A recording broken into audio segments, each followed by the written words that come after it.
माननीय chairman madam, बहुत गंभीर हूँ, बहुत दुखी भी हूँ, क्योंकि ये सरकार बार बार बता देती है कि हम कैसे धनवानों का प्रति सुरक्षा करते हैं, उद्योजकों की सुरक्षा कैसे करते हैं, न कि मजदूरों की करते हैं।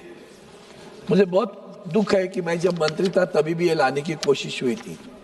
तब मैंने आदरणीय प्रधानमंत्री से कहा कि गलत होगा, पता नहीं उस वक्त उन्होंने मुझे आदर भाव से कहा कि ये गलत है, अभी नहीं लाना, सावंत जी से बात करके लाना।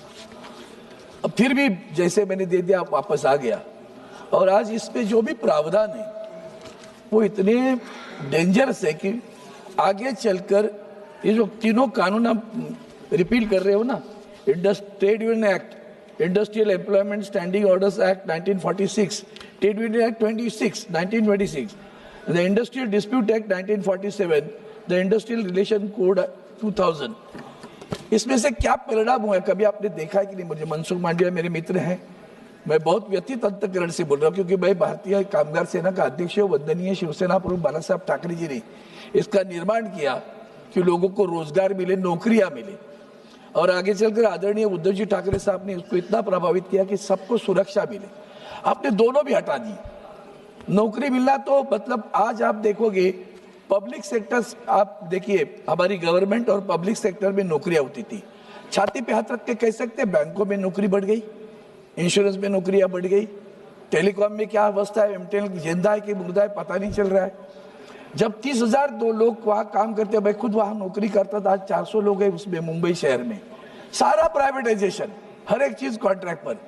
मैडम जी आपको पता है कि तीन खास करके कैजुअल, एक है कैजुअल लेबर, दूसरा होता है कॉन्ट्रैक्ट लेबर, और तीसरा होता है फिक्स टर्म लेबर। आपने कभी सोचा आपके नेवल डॉक में, मैंने बताया था रक्षा मंत्री ने जवाब दिया, अब तक नहीं हुआ है, 20-26 साल कैजुअल लेबर। कैजुअल का मतलब क्या है भाई? इसको फर्नीचर बनाना है, काम हो गया, खत्म हो गया, कैजुअल काम खत्म हो गया। 26 बरस तक, 20-20 बरस तक लोग कैजुअल लेबर है। नेवल डॉक गवर्नमेंट ऑर्गेनाइजेशन, आज तक उनको परमानेंट नहीं किया।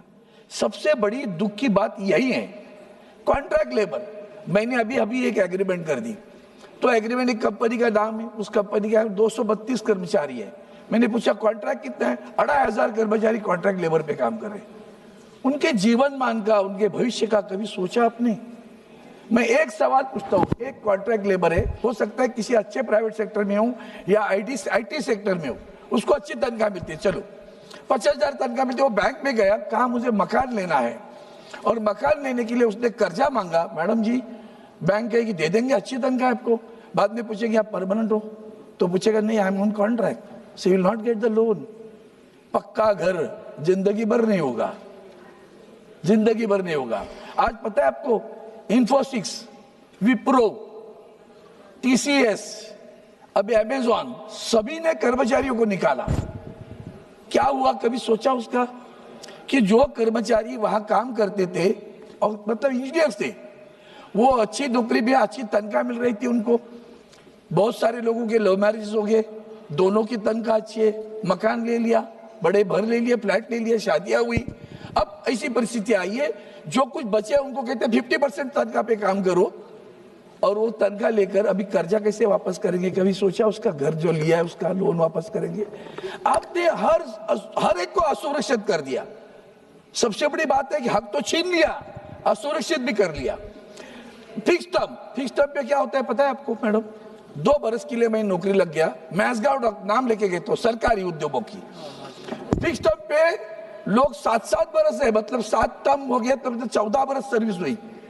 14 बरस के बाद में परमानेंट नहीं हो रहा है, फिर कहते एग्जाम दे दो, कुछ जितनी वैकेंसी उतनी ले लेंगे।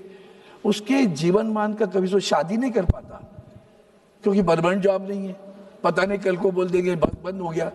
ये कौन से तरीके आपने अपनाए हैं कि शाश्वतता ही हमारी जिंदगी से छीन ली आपने। और दूसरी बात ऐसी कि इसके बाद में आपका एसीजेड बड़ा प्यारा है आपका बहुत, क्योंकि उद्योजकों को चाहिए ना, वहां तो आपका लेबर लॉज ही लागू नहीं है। हक छाती पे हाथ रख के कहो कि एसीजेड पे ऐसी लेबर लॉज लागू है करके, वहां भी एसीजेड लागू नहीं है, कानून नहीं है सर। सब बड़ी बात ऐसी कि इतने एक्सिस बैंक 10-10 बरस लोग काम करते हैं, परमानेंट नहीं हो रहे, उसी तनख्वाह पे।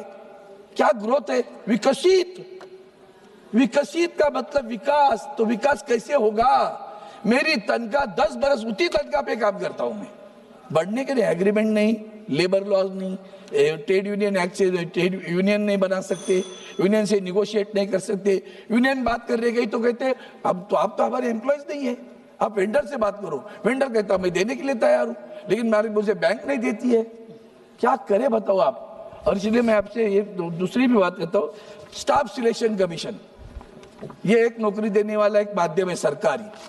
हमारे मुंबई में इनकम टैक्स में 1200 लोग भरे, 1200 लोग में से 3 लोग सिर्फ मराठी महाराष्ट्र के, बाकी लोग जो आए, मैडम आप सरप्राइज करोगी कि वो लोग टाइपिंग टेस्ट नहीं कर सकते, अंग्रेजी नहीं लिख सकते, फिर भी स्टाफ सिलेक्शन में कैसे पास हुए?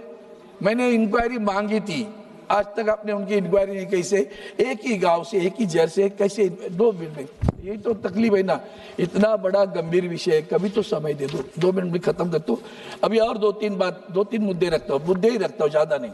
आपने क्या कर दिया, कल तक किसी कारखाने को 100 अगर कर्मचारी हो, अगर उसको बंद करना है तो सरकार की अनुमति लेनी पड़ती थी। आपने क्या किया, 300 होंगे तो कर देंगे, मतलब 299 कर्मचारी है किसी कारखाने में और उसको बंद करना है उद्यमों, वो आपकी परमिशन की भी जरूरत नहीं, गए रास्ते पे।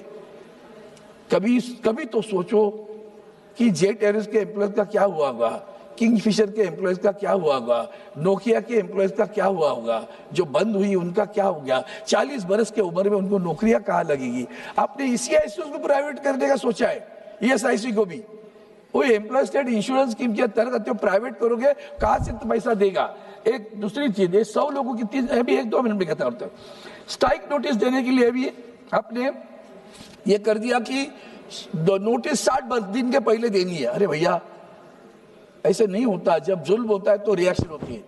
न्यूटन्स का लॉ है, action and reaction is equal and opposite. If the action of the management is wrong, the reaction is bound to be happen in the company.